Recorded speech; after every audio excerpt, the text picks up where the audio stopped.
I, 26 female, am not close to Nathan, aka my bio father. I didn't have many memories of him in my life when I was younger, and the ones I have aren't great. However, he cleaned up his act, married, and had 3 kids. I don't know the kids, but I've spoken to his wife once or twice. I know social media doesn't tell all, but from what I've seen, he seems like a great dad and a good husband. I'm genuinely happy for him and his family. Nathan contacted me about 7 years ago after my mom died.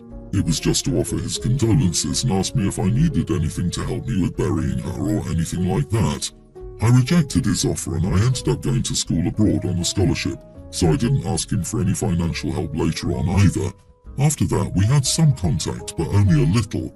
Mostly he'd say happy birthday or happy holidays, and I'd say thanks, but there were occasional conversations. I had a baby in April of last year and my husband and I finally got around to flying back to the country I'm from to show our daughter where I grew up. I know she won't remember this trip, but it's important to me that she meet my mom, even if it's just a headstone. One of my mom's oldest friends told Nathan I was in town, and Nathan called me and invited me to eat at a local restaurant. My husband encouraged me to go, so I did. When I got there, it was awkward at first and we made some small talk for a minute, but then a few of his friends ended up walking in and coming up to us. They started saying how much my dad bragged about my siblings and me, how they'd been dying to meet his kid who moved to another country for school, etc. One of them said how nice it was that my dad was finally going to be able to meet his granddaughter, and Nathan said how excited he was to do all the things with her that he used to do with me. I must have made a face because Nathan asked what was wrong. I said that I don't remember any of the things we used to do together because we only started talking again when I was 19 after my mother died. Before then, he was either intoxicated or just never around. He said that I was making him sound like a bad dad, and I said, "You seem like a good one to your kids, but you weren't my dad at all." I left after that and he ended up texting me later saying how crappy it was of me just to throw his past mistakes out there, especially in front of his friends, and that I could have picked another time to air out our history. I haven't responded to his texts. All I want from my father is honesty. That's it. His fronting to other people that our distance from one another is somehow mutual, or no fault of his own, is what bothers me. I could forgive him, I want to forgive him, but I can't forgive him for something that he's never actually apologised for and apparently hasn't truly acknowledged either. So, am I the idiot for airing out my bio dad's dirty laundry? Not the idiot. The easiest way not to be embarrassed by being caught out in a lie is actually very simple. Don't lie. It sounds like, unless you really want otherwise, that bridge is better left burnt and left in the past, because he didn't sound sorry. It sounds like he wants to pretend it never happened. I think it's pretty obvious. The rule is, if you were a crappy parent, you don't have bragging rights. It's that easy. It sounds like all this dude cares about is appearance. He was never there for you and ruined his chance to have a good relationship with you by lying. Good job calling him out. Please don't feel guilty at all. You tried, he lied. Yep, your dad likely arranged for his friends to drop in and speak of the relationship he wanted with you as if that was natural. He probably feared your rejection or your bringing up his past behaviour. This appearance of his fan club was likely his effort to dissuade you from doing that. Now he's angry because it didn't work. He now wants to be the victim and you the bad guy. Pretty neat manoeuvring. Had you played along, he would have been able to maintain the fiction that his first family had no fault to find with him. Agree, but the real talk though is that a friend of your mother informed him needs a serious dressing down. She had no business telling your father you were there without your say-so. If you wanted him to have that info, you would have told him yourself. It's really awful that she decided to meddle and give a man you basically have a non-existent relationship with information that you never said you wanted him to have. Your dad was wrong for lying to his friends, but what that lady did was 100% not okay. My daughter is nearly an adult, and I told her a few years ago that when she turns 21 I will give her her grandmother's pills. She's my only daughter and I think my mom would want her to have them. I didn't want to give them to her right away though because I was worried my ex would take them from her. She was fine with waiting until 21 and very happy that I promised them to her. They are, however, still mine. My son's wife, then fiancée, asked to borrow the pills for their wedding as her something borrowed. I agreed and loaned them to her. My daughter saw her wearing the pills and asked when they returned from their honeymoon if it was the same set. Daughter-in-law confirmed that it was and said she had borrowed them for the ceremony. She returned them before they left for their honeymoon. My daughter asked me why I loaned them, and I said I thought my mom would have liked being part of her grandson's wedding. My daughter said she was hurt I loaned out her pearls without asking. I told her they weren't hers yet, but they will be one day. They're mine, and I have a right to loan them out. She asked if she could have them now because she doesn't trust me with them anymore. I told her no, but I compromised and said I would give them to her for her high school graduation next year, when she'll be 18. She agreed to the compromise, but is still miffed. Does promising to give someone a gift mean I lose rights to it before the gifting? I don't think so, but what are your opinions? Not the idiot. Your mom would have liked to know that her pearls were worn at her grandson's wedding. Your daughter is being unreasonable. I would suggest holding off on giving the pearls to her until she's 25 or 30 to allow her to grow up more. My daughter knows she will inherit my house one day. She doesn't think of it as hers right now and knows I could decide to sell it someday. I'm not obligated to treat it as her property for the rest of my life. I agree. Until the daughter understands what happened, she won't be able to properly honour them. Right now, they're just a fancy thing she has dibs on rather than being an extension of her grandmother's honour and legacy. She must understand what those pearls represent before she can have them in her possession. She wouldn't take care of them. They'd be another thing. I really seem to have a different view from the majority. You are the idiot. Your daughter is looking at those pearls as an heirloom to be handed down in the direct line. You told her she was going to get them at 21. That really sounds like you're holding them in trust for her, particularly if you aren't wearing them yourself. And you said yourself that the only reason you held them was to keep them from being stolen by your ex. No, they're not hers yet, but from her point of view they're being specially held for her. And now you've made them less of a direct connection from her grandmother to her mother to her. I see where you're coming from, that they still legally belong to you, but you should have asked your daughter and respected her opinion about it. Then you could have found something else to let your daughter-in-law wear. Agree, it's definitely possible that the daughter was, for instance, viewing the pearls as something she'd wear at her own wedding. That plan has less meaning to her since her sister-in-law got to wear them first. I wore my grandmother's emerald ring at my wedding, and I'm not sure if I'd have felt differently if a cousin had worn it before me. I really feel for the daughter. The sentimental value of jewellery like that can be high for some folk. My 32 male girlfriend, 31 Anne of 4 years, has a condition where if she's hungry she has to eat something or snack. Otherwise she will be very sick and throw up. She's seeing a doctor about it. However, the doctor said it's hard to treat as it's her body's response back when she had an eating disorder before we started dating. In general, this condition is manageable, and she always has snacks with her if she feels hungry, and both of us make sure that they're always available. A lot of these snacks are healthy, like dried peas, meat chips, fruits, etc.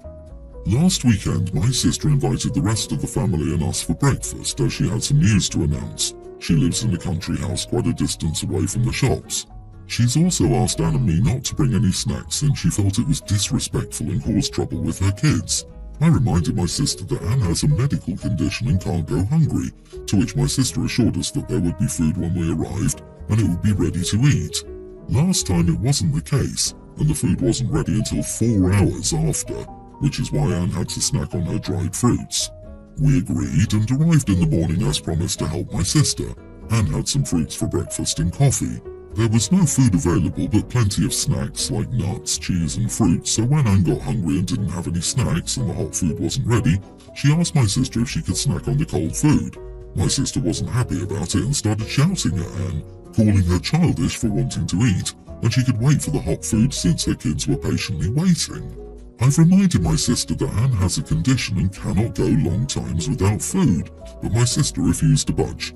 As my car was blocked by my brother-in-law's car due to tight parking, I asked him to move so we could go to the shop and get something, but my sister said no as she needed my brother-in-law around to help and we could just wait until the food was ready.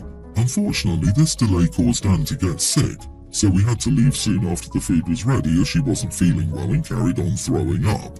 My sister told me that we behaved like entitled idiots and ruined her announcement and that Anne was clearly sick for attention since she wasn't getting any that day.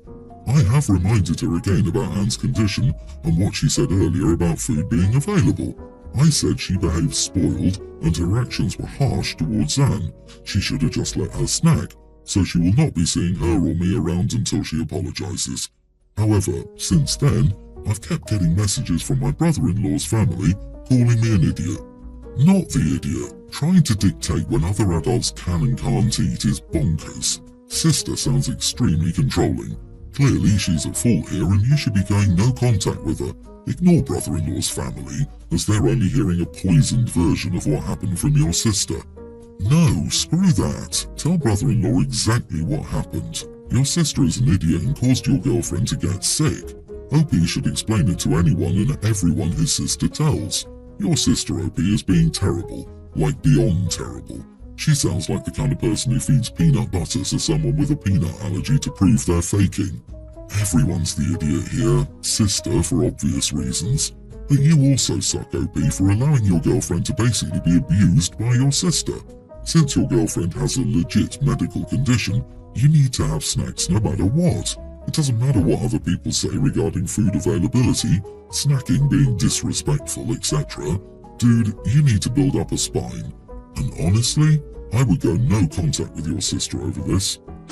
My 63 female late husband 64 and I have 4 adult children. The youngest is 23 but the rest are in their 40s and all have children and families and live far away. My eldest lives over 400 miles away. My husband recently passed away fairly unexpectedly. I'm not a funeral person. My mother was a huge hypochondriac when I was growing up.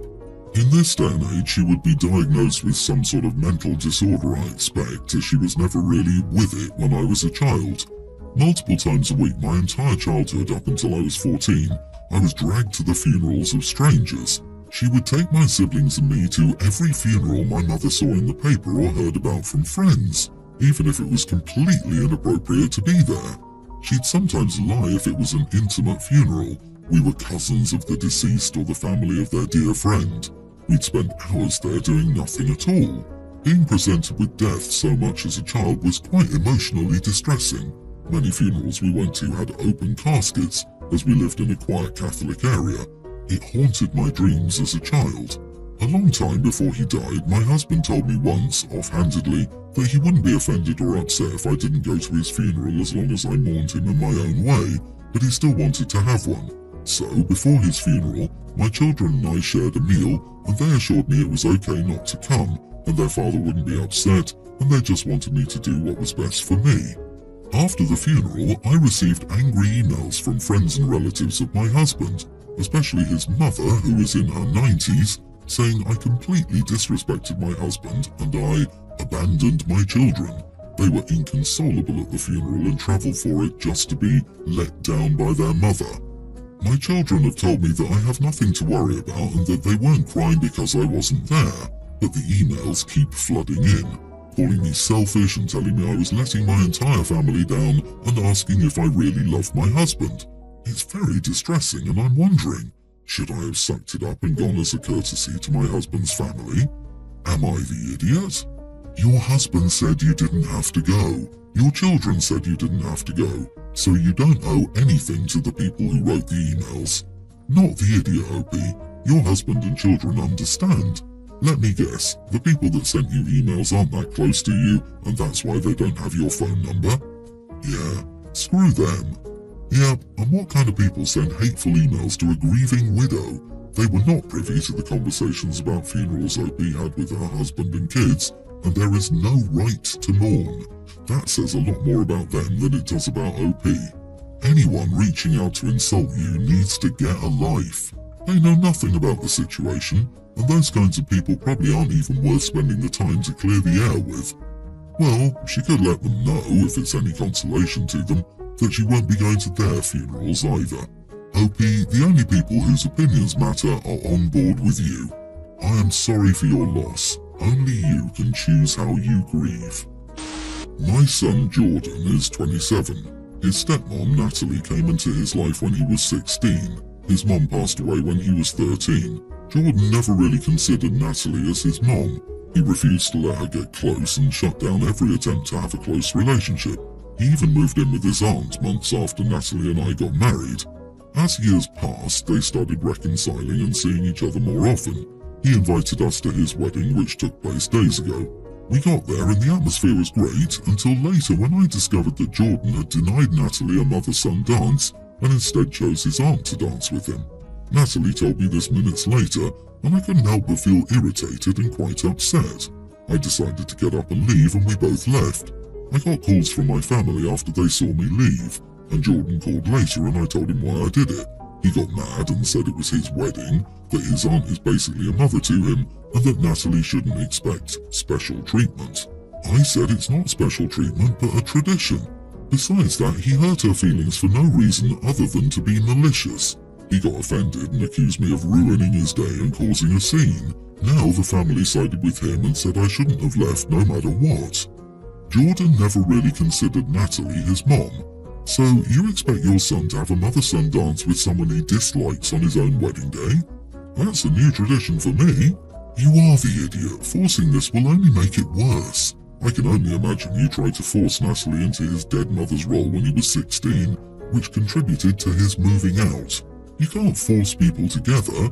If you want any kind of relationship with your son going forward, I recommend both you and your wife apologize for throwing a tantrum at his wedding.